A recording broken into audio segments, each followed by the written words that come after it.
السلام علیکم ورحمۃ اللہ وبرکاتہ۔ امید کرتا ہوں کہ تمام سامعین کرام خیر و عافیت سے ہوں گے۔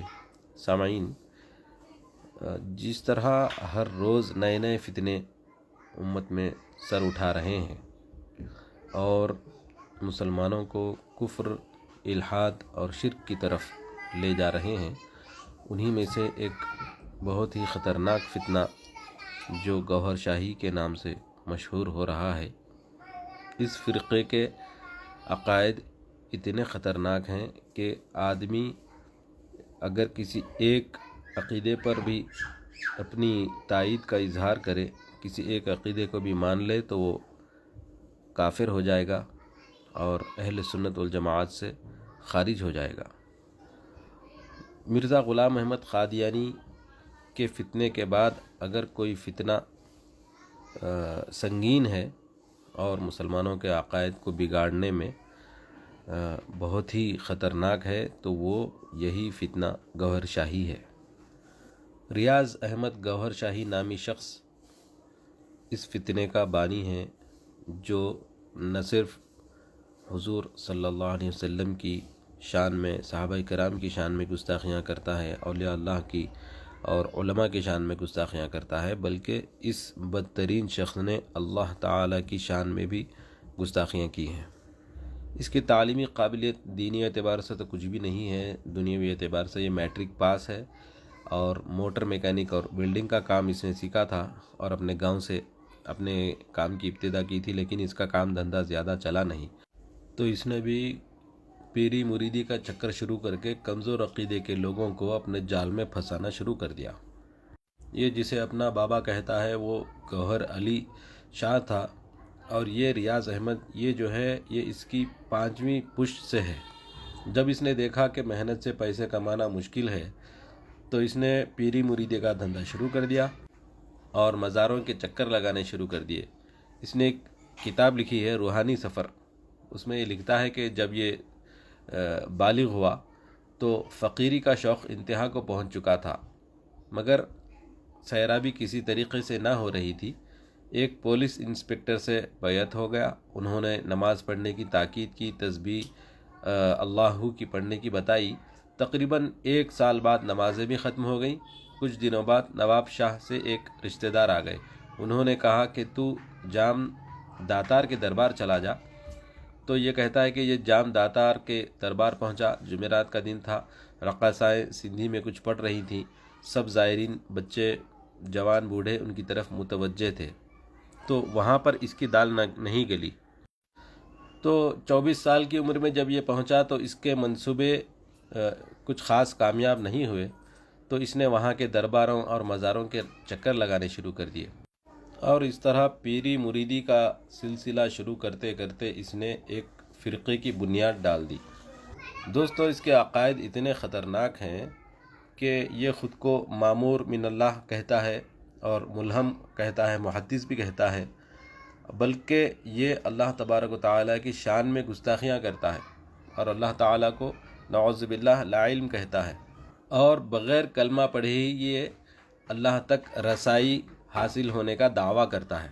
اس کا یہ بھی کہنا ہے کہ نجات کے لیے ایمان کی ضرورت نہیں ہے، اور یہ بھی کہنا ہے کہ شرعی قوانین طریقت پر لاگو نہیں ہوتے، جبکہ اس کی حقیقت تو یہ ہے کہ یہ طریقت کی آڑ میں شریعت کا انکار کرتا ہے اور مسلمانوں کو عمل سے ہٹا کر عشق کے راستے سے اللہ تک پہنچانے کا دعویٰ کرتا ہے۔ اس کے بہت سارے دعوے ہیں، جھوٹے دعوے، جس میں سے ایک دعویٰ یہ بھی ہے کہ نماز و روزہ میں روحانیت نہیں ہے، اور اسی طرح یہ بھی کہتا ہے کہ اللہ کا ذکر کرنا وقت کا ضیاع ہے، نماز پڑھنا گناہ ہے، کھانے پینے سے روزہ نہیں ٹوٹتا۔ زکوٰۃ کے بارے میں کہتا ہے کہ زکوٰۃ 97.5% ہے۔ اسی طرح انبیاء کرام کی شان میں توہین، حضرت آدم علیہ السلام کی شان میں گستاخی، حضرت موسیٰ علیہ السلام کی توہین، کعبۃ اللہ کی توہین، اور یہ بھی کہتا ہے کہ بیت اللہ میں 1,00,000 نماز کا ثواب ہر حاجی کو نہیں ملتا۔ یہ اس کا اپنا دعویٰ ہے، یہ اس کی اپنی بکواسات ہیں۔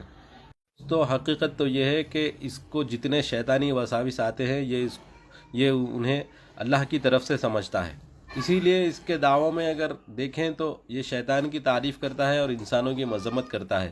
ناپاک چیزیں اور میوزک، موسیقی وغیرہ اس کے نزدیک جائز ہے، ڈانس کرنا اور چرس پلانا بھی اس کے نزدیک جائز ہے، اور یہ کہتا ہے کہ شراب پیو گے تو جہنم میں نہیں جاؤ گے۔ اور اس احمق اور بدترین انسان کا یہ بھی دعویٰ ہے کہ حجر اسود میں اس کی تصویر لگی ہوئی ہے، چاند میں، سورج میں اور حجر اسود پر من جانب اللہ اس کی شبیہ لگی ہوئی ہے۔ اپنے آپ کو مہدی بھی ظاہر کرتا ہے، بلکہ منصب نبوت پر اپنے آپ کو فائز کرنے کی کوشش کرتا ہے۔ بہت سارے دعوے ہیں، یہ اپنے آپ کو کال کی اوتار بھی باور کراتا ہے، اور مردوں کو زندہ کرنے کا بھی اس کا دعویٰ ہے۔ بہرحال یہ سارے باطل دعوے ہیں، بلکہ اس کی بکواس، اس کی من گھڑت بکواس ہے، اور شیطانی وساوس سے بڑھ کر ان باتوں کی کوئی حیثیت نہیں ہے۔ دوستو، اس کے جھوٹے دعوے اور یہ ساری بکواس، اس نے اپنی کچھ کتابیں ہیں، جیسے اس کی کتاب ہے روحانی سفر، دین الہی اور مینار نور۔ اس کے علاوہ بھی بہت ساری کتابیں ہیں جس میں یہ ساری باتیں مذکور ہیں۔ مختصر یہ کہ یہ اپنے روحانی باپ مرزا غلام احمد قادیانی کے نقش قدم پر ہے، دعوے کرنے میں، بکواس کرنے میں، اور اسی طرح خود کو مہدی، کلکی اوتار وغیرہ وغیرہ ظاہر کرنے میں یہ اپنے روحانی باپ پر گیا ہے۔ دوستو، یہ چرسی ہونے کا خود اقرار کرتا ہے اپنی روحانی کتاب روحانی سفر نامی کتاب میں۔ یہ کہتا ہے کہ جس شخص سے تو نے نفرت کر دی، اللہ کے دوستوں میں سے ہے، عشق اس کا شعار ہے اور نشہ اس کی عبادت ہے۔ دیکھیں، اس کی کتاب میں ہے یہ کہ یہ خود لکھتا ہے کہ نشہ اس کی عبادت ہے، جبکہ عشق بدعت کو جلاتا ہے۔ یہ لکھتا ہے کہ عشق بدعت کو جلاتا ہے، نظر رحمت گناہوں کو جلاتی ہے، اور کبر و بخل عبادت کو جلاتا ہے۔ بس پھر یہی سمجھا کر خدا ہے عقل و فہم سے دور، سمجھ جائے جس کو بندہ وہ خدا کیا۔ یہ اس بدبخت کی لکھی ہوئی کتاب روحانی سفر سے میں نے آپ کو پڑھ کر سنایا ہے۔ دوستو، پچھلے کلپ میں آپ نے سنا ہوگا جس میں نے بتایا تھا کہ باطل فرقوں کی ایک علامتوں میں سے ایک علامت یہ بھی ہے کہ وہ علماء دین کی شان میں گستاخیاں کرتے ہیں۔ سو اس نے بھی وہی کیا۔ مینار نور نامی اس کی کتاب ہے جس میں یہ لکھتا ہے کہ آج کل اکثر علماء بے سلاسل و مرشدہ لا حاصل طریقت، حقیقت اور معرفت کو مقام شریعت ہی میں ہی سمجھتے ہیں، لیکن شریعت تو سننا، سنانا، بابت عالم غیب، ملائک و بہشت و نار ہے، ان کے اوپر زکوٰۃ 2.5% ہے۔ یہ دنیا دار نفسانی ہیں جو نفس کو سدھارنے کے لیے سال میں 1 ماہ روزے رکھتے ہیں۔ ان کا علم حدیث، فقہ، منطق، فلسفہ ہے جس میں اپنے عقل کو اختیار ہے۔ اس کی انتہا بحث، مباحثہ، مناظرہ ہے جو مقام شرعی ہو سکتا ہے، لیکن طریقت والوں کا مقام دید ہے۔ یہ ان غیبی چیزوں کو دیکھتے ہیں، اپنے نفس کو مارنے کے لیے ریاضتیں، بھوک و پیاس، تکالیف اکثر اٹھاتے ہیں۔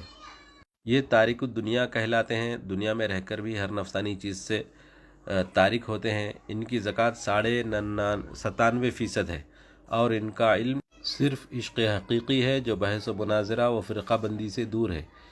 بہرحال دوستو، آج کے زمانے میں جتنے بھی جاہل قسم کے اسکالرز ہیں، جو عربی زبان تک جنہیں نہیں آتی، جنہوں نے کچھ دینی تعلیم حاصل کی ہوئی نہیں ہوتی ہے، ایسے لوگ مسلمانوں میں اسکالرز کے نام سے مشہور ہو رہے ہیں، تو کوئی پیری فقیری کے راستے سے مسلمانوں کی گمراہ کرنے کی کوشش کر رہا ہے۔